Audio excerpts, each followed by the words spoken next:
In today's society, we have been conditioned to believe that there are some things that we have to do.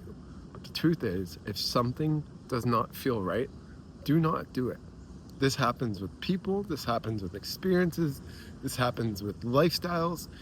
You and I have both been through so many experiences where we felt instinctually or even intuitively off about something before. It's happened hundreds, if not thousands of times for me, and probably hundreds, if not thousands of times for you, where you felt someone's energy was off, or you felt an environment was off, or you felt going somewhere was off, and you didn't listen to yourself, and you did it anyways, and then it ended up biting you in the ass. And my friend, one of the things I've learned throughout my short 25 years of life is that it is a colossal waste of time, a colossal waste of energy, and sometimes even a colossal waste of money. Doing things that feel off, even if, especially if they look pretty.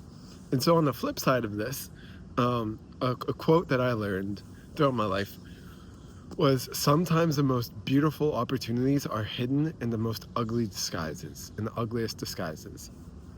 And so that may be with people, it may be with events, it may be with experiences, it may be with things, it may be with something in entrepreneurship that it just looks boring or ugly, but sometimes the most beautiful opportunities are there. Sometimes, like, if you were a negative entity, I'm not going to get into religious here, but let's just call it like the devil, negative entity, and you wanted to trick somebody into not trusting themselves, you would have to make it as beautiful, as seductive, as enticing as possible to make them to give yourself the greatest likelihood to persuade someone to not trust themselves. Well, my friend, literally, I asked ChatGPT this question earlier. I wasn't even thinking about it for this video, but it's clearly relevant. I said, what is the root cause of all the problems in the world? You know what the answer it gave me back was, and I thought it was fucking brilliant? It said people are disconnected from themselves, and therefore disconnected from nature and disconnected from others.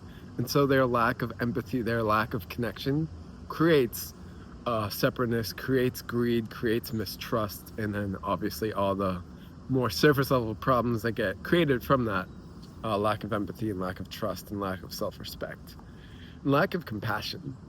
And so, my friend, like, the greatest skill you can learn is to trust yourself. And the greatest application of that skill is to follow your feelings.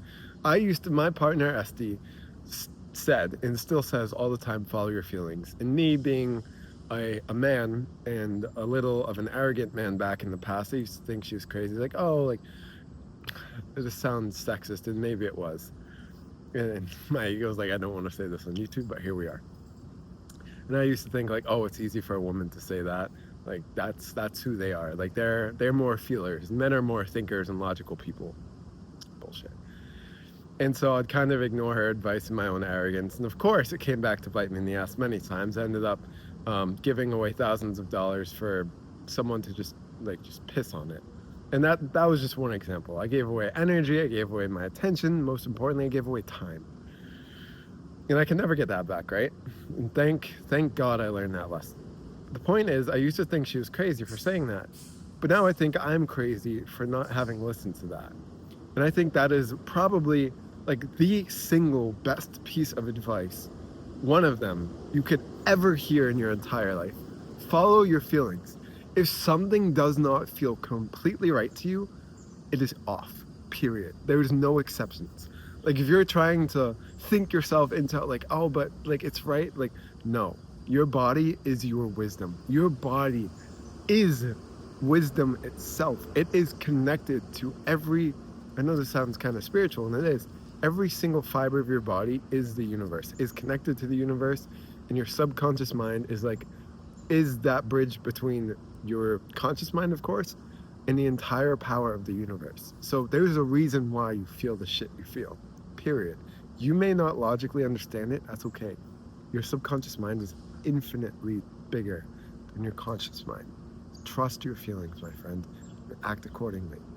If you have an idea that comes to you and it lights you up, but it seems like weird or difficult, or like someone's gonna judge you for it, but your body's like, yes, yes, yes, we love this, do it. And likewise, if you have an idea that doesn't light you up, but your logical mind's like, oh, Like, it could get us so much recognition, or it could get us so much validation, or it could get us so much money, or it would stop this person from being on my ass about this. Like, whatever it is, like, as seductive and as easy as it seems, if your body doesn't agree with it, it's not meant for you. Period. There were so many mistakes I made back in my earlier life, thinking life had to be a certain way and not trusting my feelings. And because I didn't trust my feelings, I didn't trust my ideas. I didn't know which ideas to pursue. I didn't know what people, or I did know, but I didn't trust my knowing of what ideas to pursue, of what people to be around.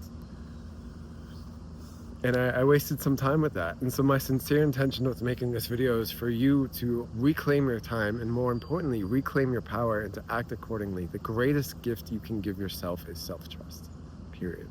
And then acting accordingly based on that self-trust is the most powerful thing and realization you can have for yourself and for others. It is so empowering, it is so inspiring, and it is the single authentic thing, only authentic thing you need to do to create the dream life you want to create and to be that person you've always dreamed of being. All starts, it all ends, and everything in between. It's all about following your feelings, okay? I know it's like, it sounds hard in context, like, oh, how do I follow my feelings? So I want to leave you with the question. You can use this on literally anything and everything. I still do, all the time. With a person, with an experience, with even a thought, with whatever creative pursuit or pursuits you're pursuing. So many P words here. Simply ask yourself and feel into it. Don't think into it, but feel into it. Does this XYZ light me up, open me up? Does it feel light, or does it feel heavy, suffocating? Like, does my body kind of shut down to it? Does my body expand up into it? And when you feel it, you may feel it in your entire body. I tend to feel it right here in my chest. You may feel it in your foot. You may feel it everywhere. You may feel it in your neck, or in your throat, or in your shoulder. Wherever you feel it, that's where you are a feeler, okay? And it may be different places, different times, but essentially ask yourself, does this light me up, or does this shut me down? Feeling wise, all right? Not what your ego thinks is sexy and seductive. Like, leave the ego out of it, get your body more involved, and learn how to trust yourself and act accordingly. Friend, if you want help with this, we have a community. The link is down below in the description. We have weekly calls and so much more. I'll share that. I'll let you follow your curiosity and find out for yourself. That is the end of the video. As always, I love you. I so appreciate you. I wholeheartedly believe in you. I'm so rooting for you. Have an amazing, amazing, amazing rest of your day, following your feelings, and most importantly, being unexpected. Carpe diem your fucking day. Live it like it's your last. And watch how exciting your life gets as a result.